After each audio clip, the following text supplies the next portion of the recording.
Hello everyone, this is Josh Briscoe's Wrenches, and we are bringing back some motorcycle content to the channel. Now, longtime viewers of this channel know I do ride motorcycles. I had, and keyword had, a 1995 ZX7. You guys know it from this channel, it's been in the outro of a lot of videos, and well, I did end up selling that bike last weekend.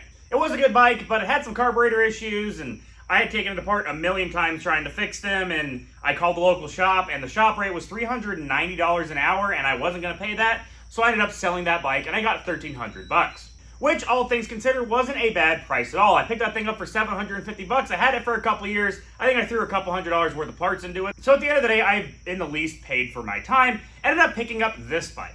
Now, after I sold that bike, I was in the market for something a little bit more comfortable and cruisable. I have a longer trip for work. Now I would like something to save on gas. And, well, I was looking for a big old cruising bike. And that's where this 1984 or 1985, I forget which one it is, Honda Goldwing comes into play. I ended up picking up this bike, a parts bike, and a bunch of stuff for it for $1,000. All right, look. So here's the parts bike. This one is an Aspencade. The motor's locked up, it's junk, but the front fairing's good. It has the electronic air ride on it, so that way it has the compressor and everything in it. It's got a CB radio, it's got the digital dash, it's got the quartz clock, it's got the little controls and everything on it. And the back tire is beautiful. It's definitely not a car tire. Hazards working? I'll put them on. Yeah, check the hazards. This bike right here has a clean title. The parts bike, obviously it's a parts bike, it doesn't have a clean title, but this thing does run and drive. However, it does have a few issues. And in this video, we're going to dive deeper into it. I'm going to show you guys everything about this thing, everything that's wrong with it, everything that's good with it, and then we might try to fix a few things and even take it for a ride. All right, so first things first, let's do a quick walk around of this bike. And let me show you guys everything about the good one and everything about the parts one before we start working on them. Now, the thumbnail of this video shows this thing with saddlebags. I do have them, however, I had to pull them off both bikes to get them to fit both into the back of my truck. So they're off the bikes right now, but I do have them. This right here, as I said earlier, is a 1984-1985 Honda Goldwing. It is a 1200cc horizontally opposed 4-cylinder motorcycle. And it's not in the worst of shape. This thing has, I think, 35,602 miles. It's not perfect on the front end here. This fairing is a little bit tore up. It's not going anywhere, but the little pouches right here kind of tore up. The radio's missing out of it. The speakers are missing out of it. But the important bits, like the motor and everything, are in pretty darn good shape. The story, as I was told, is a bunch of engineering students had this bike, tore it apart to fix it. They never did anything with it. A guy bought it, threw it all back together, got it running and driving, rebuilt the carburetors, synced them, all that stuff. And then he just didn't have the time to finish it up. It's been sitting for a long time, so the tires are old. I'm sure the oil in it's old. The final gear drive, or the shaft drive oil is probably old. So it's going to need a tune-up. So in the very least, it's going to need a tune-up, fresh fluids, probably plugs, wires. The carburetors are good, so that's not a bad issue. But there are a couple things that are keeping me from driving this bike to work right now. I actually did already go and get this thing titled in my name. I have the plates for it. I need to throw it on my insurance, but let me show you guys a couple of things that are not good enough to actually daily drive this thing yet. Number one, which isn't a giant issue because I work in the middle of nowhere. I work down a gravel road, so there's not going to be many people coming over there, but he didn't have the key for this bike. So he wired in his own little ignition right here. This thing is basically, if you turn the key to the on position, you see everything lights up there. He didn't cut any of the factory wiring for the main key, so I can probably get the code off that thing and call a Honda dealership and get a key made for it. But the more pressing issue, other than, the thing that'll start it, even though it is a little bit janky, is the fact that this thing is not charging. Now, apparently with these bikes, the stators sometimes do go out, and I'm hoping it's not that, because to pull that, you have to basically loosen the motor off of the frame and twist it to get to it. It's a real pain in the butt. I'm hoping it's not that. It could also be the voltage regulator, the rectifier, and everything that sits right up here underneath this fake gas tank. Or apparently where all those wires go into the stator down there, they kind of 3 wires that mix into one, and apparently they're kind of notorious for corroding up. So I'm going to have to do some tests there, figure out which one it is, and hopefully it's not the stator inside this bike. But all things considered, for $1,000, I don't think I did too bad. It is a pretty darn healthy bike. It does run and drive really nicely. I drove it before I parked it in here. The motor sounds pretty healthy. And the guy did take it to a commute for his work. He worked like 15-20 minutes away from his job, so it wasn't a very long commute, but he did it a couple times, and it survived it, and it drove just fine. And back over here is the parts bike it came with. You guys can see the boxes and boxes of parts. I have the original radio, a brand new radio, brand new speakers, brand new mirrors, LED lights for it, all the parts that I pulled off of it. Like, as you guys can see, there's a lot of parts for this thing. And then right over there is the parts bike. Now this thing, sadly, it is locked up. I believe it's also an 84 or 85. They're about the same year. But the motor is locked up, so the motor's probably junk. I could pop it apart and rebuild it. I don't know. We'll see if I ever want to get around to it. But this thing is the trim level of an Aspen case. And that right there is the top of the line model for these old Hondas. This thing has the digital dash on it, the quartz clock, the controls right there. These things both do have air suspension on them, but this one right here has the controls for it. On that bike over there, you have to run a air chuck to it to air up the shocks and everything like that. This one has an onboard air compressor, and you can control the levels in your front and rear shocks right here.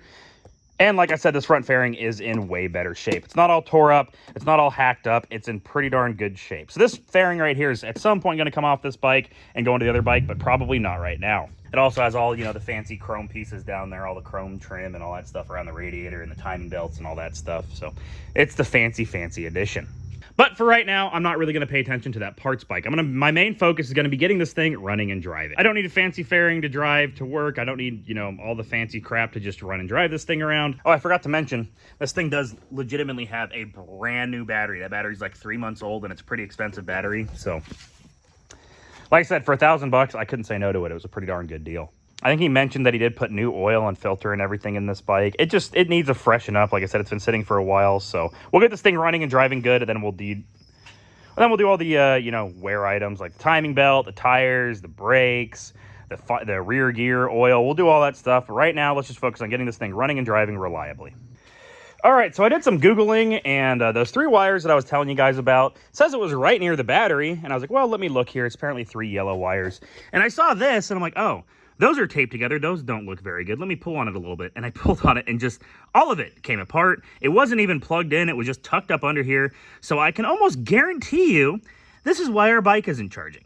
I think this might cause an issue. So what we're going to do now is I'm going to get some good connectors. I'm going to remove all these janky crimp together ones. I'm going to get some of the melt together soldering ones. Nothing against these connectors. I just like the ones that are heat shrink with the solder in them. I've always had better luck with them. These things kind of have a tendency to do this to me and pull apart and everything like that. So I'm just going to replace all these. I'm going to trace these wires.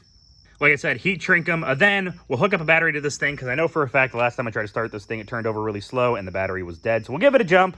Then we'll put a multimeter to the battery, rev it up a little bit, because these things do not charge at idle. They charge right around 2,000 RPM is when they start charging. We'll rev it up a little bit and check if the battery is actually charging.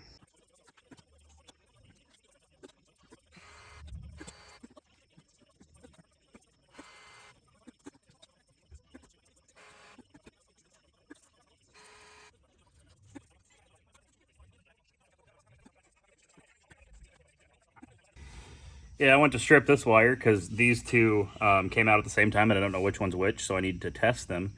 And yeah, it's been patched before, and not very nicely. I'm gonna say that this is what's causing our charging issues. All right, so I know the wiring is a little bit odd on this thing, and with all those wired up, I went to start it, wasn't doing it, and it was doing this the other day when I brought it home. I ended up finding out, let me turn this off so I can talk to you guys a little bit better. I know whenever you have this thing, I think there's a few wiring issues on this thing. It always says it's in overdrive. That neutral light never comes on even when it is in neutral. Now that's not a giant issue. It's probably somebody serviced the water pump, and there's a little thing in there you got to clock just right so that way it knows it's a neutral. They probably didn't. And I started to look at this neutral safety switch, and it was gummy, it was sticky, it wasn't doing what it needed to do. And I figured, you know what, let me just jump this and see what happens. And now, when I touch these 2 wires together, lights up on the dash and it cranks. So that's our issue. We got a bad neutral safety switch, but that's super easy to bypass. What I'm gonna do is I'm just gonna wire these 2 wires together, and for now, it just won't have a neutral safety switch. All right, now that we got that going, this thing should just fire right up. Right up, might need a little bit of choke, we'll see. Come on.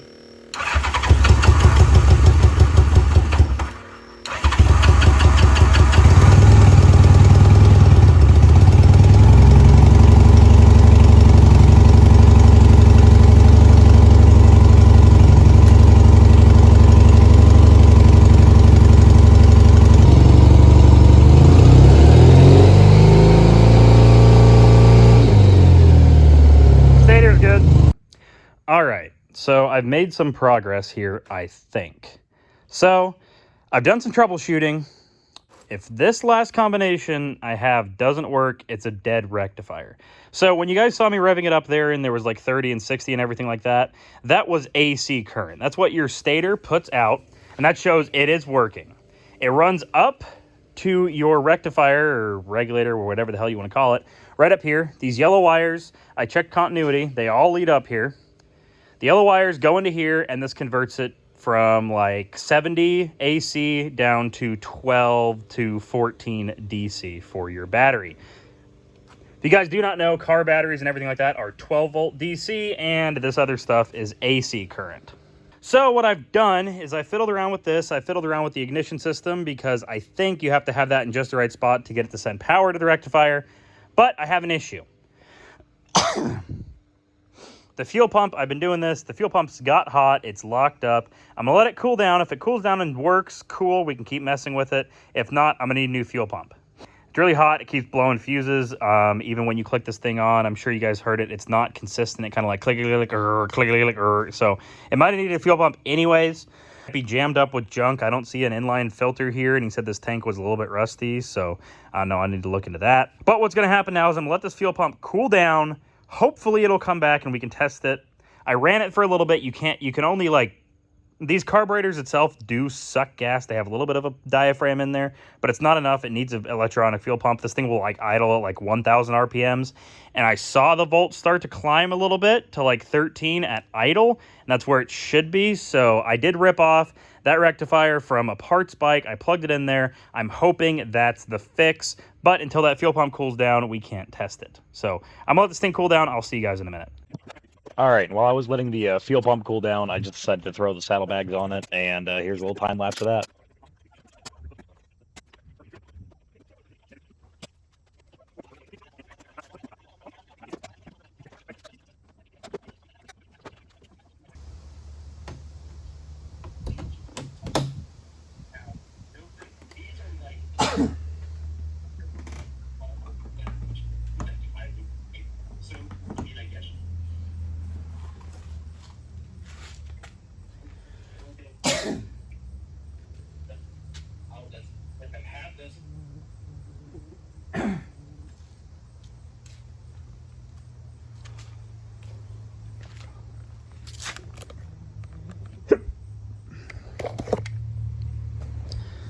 All right, we got this saddlebag back on and everything like that. We'll do the same thing on the other side, and then we'll test some lights and see which ones we need and which ones we don't. All right, saddlebag's on there. Let's turn on the ignition, and let's see what lights we do have and we don't have. Let's do hazards. Do we have any hazards at all? Maybe. Well, I guess the hazard switch doesn't work. Front turn signal works. Does the back turn signal work? Yes, we have running lights. Okay, let's try the other turn signal. We got a flash up there. Yep. We got a flash back here. Yep. All right. And now let's see. Cancel that. Cool. High beams? No, we have no high beam. That's okay. I don't necessarily need a high beam horn. Oh, yeah. All right, now let me prop you guys up over here, and I will use you guys to test to see if I have brake lights or not. Brake. And back brake. All right, let me watch back in the recording and see what we got. So looking back at that, we have basically no issues with the lights minus the high beams, which I don't really need. It's probably just a burnt out bulb. Then the hazard switch. I don't know if it's a switch or the relay or something like that. I'll dig into it. But for now, I'll be just fine using the turn signals. The brake lights work. That's the important bit. Obviously, you don't want to be rear-ended, if people don't know you're braking.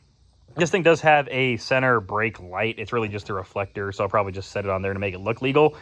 But theoretically, once I put the license display on here, we'll have all the lights we need to be legal and not even get pulled over. Isn't that fancy? The guy told me that some of the lights didn't work, so I expected more than that to be not working. So, all right, let's walk through the parts we need to order, and then either we'll cut to an outro or we'll cut to me putting on parts whenever they all show up. It just depends whenever parts are supposed to get here. They don't get here. If they take like 3 weeks to get here, this video will just go out like this. If they get here in a week, I'll just do it then. So let's move from the front backwards. Right now, like I said, these tires are a little bit old. They are not dry rotted. The front is a little bit low on tread, but for right now, it's going to be just fine to drive this bike and see what other things it needs. Moving back a little bit, the timing belt, I'm sure, is probably old as hell, so I'm going to order one of those. We'll do the timing belt, service it, all that stuff. I looked farther into the charging system, and like I said, I think this rectifier is dead, so I will order one of those. Even if it's not that issue, they're only like 20 bucks for a cheap Chinesium one. If it works, then I'll buy a fancy one. If it doesn't work, I'll keep troubleshooting and figure out where the charging issue is. I do have to order a key for that ignition cylinder. Like I said, that's not a pressing issue right now. I just want to get this thing running and driving on the road so I can make sure that the transmission's good, the motor's good, you know, everything like that, the brakes work, all that crap. But then I'll go into fancy stuff like making that work, you know, switching out this front fairing for one that's not torn up on the parts bike. Down here at the fuel pump, we're going to need to order that part for the fuel pump. Not the part for the fuel pump, but the whole fuel pump. I doubt they make parts for it. These things are like 20 bucks on eBay. They're just a cheap Chinesium generic fuel pump. So I'll order one of those in. And then just basic maintenance for the rest of it. We'll order some oil for it. We'll order some final gear oil for it. We'll order some transmission fluid for it. All of that stuff, and we'll just give it a quick flush and refill with new fluids. And then the back tire, I'm probably just going to leave it the way it is. It's about the same as the front tire. It's a little bit old. It's starting to get a little bit low on tread, but it'll be just fine for now to get this bike on the road and see what's what. And like I said, this will either be me cutting to putting parts on it or cutting to an outro, depending on how long the part's going to take to get here. So I'll see you guys when something happens. All right, so it's a couple weeks later. I'm getting over a little bit of a sinus infection and a little bit of pneumonia from all the crap draining into my lungs. So forgive me for my voice. I'm sure it sounds raspy as hell, but I'm suffering through it for you guys. And the motorcycle's moved a little bit. You guys can see right here, I cleaned out the shop. I don't have that pile of junk over there anymore. The Crown Vic's parked there, so I've got all this room to work over here. And I got a new fuel pump in and the cheapest rectifier I could find. If this fixes it, I'll buy a nice one, but I just wanted to make sure that this will fix it. God, this guy just... The guy I bought this thing from was very nice, but man, has he hacked this wiring. He told me he didn't, but he 110% did. Man, he made this thing not amazing, I'll tell you what. All right, so after waiting through a sickness and waiting for all the parts to get here, we're no closer to getting this thing running. So that's probably where this video is going to end, but let me walk you guys through the horrible mess of wiring I found on this thing. Now, this is going to be a case study on do not trust people on Marketplace. The guy seems super nice. He said, you know what? This button and everything, it's not cut into the harness. You know, I just added it. So that way, you know, whenever you get a new thing, it's super easy to put in. Well, that was a lie. The cylinder on the bottom is all disconnected and it's messed up. So I'm going to need a new one of those, a new lock cylinder with key. On top of that, he did cut into the harness right there to make this stupid goddamn thing, and he cut them right next to the plugs. So that way you can't strip those and, you know, redo the wires or nothing like that. They're right there next to the plugs. I'm going to have to go to the parts bike, pull all of that bull crap out of all this wiring and everything like that, pull the plugs, the wires, everything off of this bike just to fix the wiring that he swore he didn't mess up. Because now all that happens, I've gone through and reconnected everything that I can find, is fuses keep blowing. And if you look down in there, that very big connection on the bottom, those wires don't look very healthy under there. Let me zoom in. Yeah, down there, all those melted wires that get fed off of this rat's nest that he's concocted, yeah, those don't look very healthy. So, I mean, I didn't pay much for the bike. The guy could have been honest and said, you know what, it's got some wiring issues and I don't know, you know, what all's going on here. But he swore up and down that it wasn't that bad, even though it was. Isn't that fun? All right, so what does that mean for this bike? Well, thankfully, it's nothing super catastrophic. The bike isn't on fire. I don't have a bunch of melted wires. I just kind of have a couple plugs that I need to work through, and I need to pull off this whole front fairing to do that. And at that point, what's going to happen is the nice Aspencade fairing off of that bike's going to go onto this one. The digital gauge cluster, the radio, all that stuff is going to be yanked off that bike because I'm going to have to pull all this anyways. And I'm going to have to do it on that bike too to get to all the wires that I need. So we might as well just switch it and upgrade this bike. But that's not going to be in this video. Obviously, you guys can hear me. I sound like crap. I have to keep doing all these cuts and everything like that because I start breaking out coughing fits. So it's not going to get done today. I have to put something out this week because, like I said, I've been sick for like a week and a half. I don't have anything else recorded. But on the bright side, we did get a decent deal on an old 1984 and 1985 Honda Goldwing. We did learn this bike is not a lost cause or anything. It's still in pretty darn good shape. It does have a clean and clear title. I mean, there's nothing super wrong with this thing. It just needs some odds and ends fixed. And wiring scares a lot of people. Ugh. See, I'm tripping over my words because my throat's all numb. Wiring scares a lot of people away, and that's exactly what happened with the last guy, I'm sure. 99.999% of the time, somebody on Marketplace isn't selling something just because they want a new project. It's because it's got to the point where it needs work that they don't want to do, and a lot of people do not want to touch wiring. So they'll make up another issue saying it just needs a starter, or they'll downplay the severity of it, saying, oh, I didn't hack in anything to put this button in there. It just needed a lock cylinder, and I didn't want to pull off the front fairing to do it, so I just put this little button in there, but nothing's hacked up, yada, yada, yada. You guys get the deal. I'm sure you've bought things on Marketplace that were complete and utter BS. But on the bright side, we did confirm that this thing's stator is good. We're not going to need to pull the motor out to get the charging system to work. We have 90% of the parts we're going to need over there on that bike. You know, minus any wiring connections and things like that. But I'm just going to use heat shrink with solder in there to join those two plugs together. And a few odds and ends here and there, I'm sure, on that fairing. I don't know if this windshield can be saved. It's kind of tore up. That fairing over there might have a few other things that are wrong with it. Maybe the gauge doesn't work. We'll see. We will dig all into that the next time you guys see this bike. And hopefully that shouldn't be too long to wait. We're running out of days in this riding season. I want to get a little bit of time in the saddle on this old girl. So I'm going to do my best to get it feeling a little bit better and get off my lazy butt and start ripping parts off that parts bike and putting it on this bike and getting this thing on the road. I was hoping we could take it for at least a little bit of a road test this video, but sometimes the cookie doesn't crumble that way. But hey, you guys at least see my whole new toy that I got here, my pair of old Goldwings. I'm sure you guys have seen these things on the road, but if your grandpa, your dad, your buddy had one of these things and you know some tips or tricks about it, best first mods, cup holder mounts, anything like that, things that I should know about these bikes, let me know down in the comments below. I know the basics, you know, it's obviously going to need a timing belt because I don't know how old it is and it's rubber and it can break and it'll blow up the motor. But like I said, what's good, you know, mods for these bikes? Who makes a good cup holder for them? Should I just mount one to my handlebars or do they make one that bolt on? Let me know down in the comments below. With how many miles these things rack up on forums and old people driving the crap out of them, I'm sure there's a bunch of people that are going to find this video and tell me everything I need to know about these bikes. And well, without me killing my throat anymore, I'm going to go inside, lay down, give my throat a rest, suck on some NyQuil and some cough drops, and probably take a nap. This was Josh from Riska's Wrenches getting a originally pretty darn good deal, but turns out to be a little bit less, but still of a good deal, on a couple of old 1984, 1985 Honda Goldwings. If you guys like this type of stuff, let me know down in the comments below. And that's where this video is going to end. Like I said, I hope you guys are having a good day, night, week, whatever it is. I hope you guys are having a good one. And I hope to see you guys in the next one. Peace out and goodbye.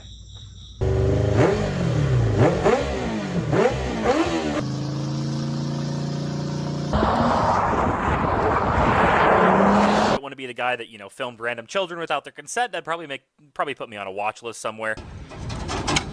Yeah, that rear end's not really on there anymore.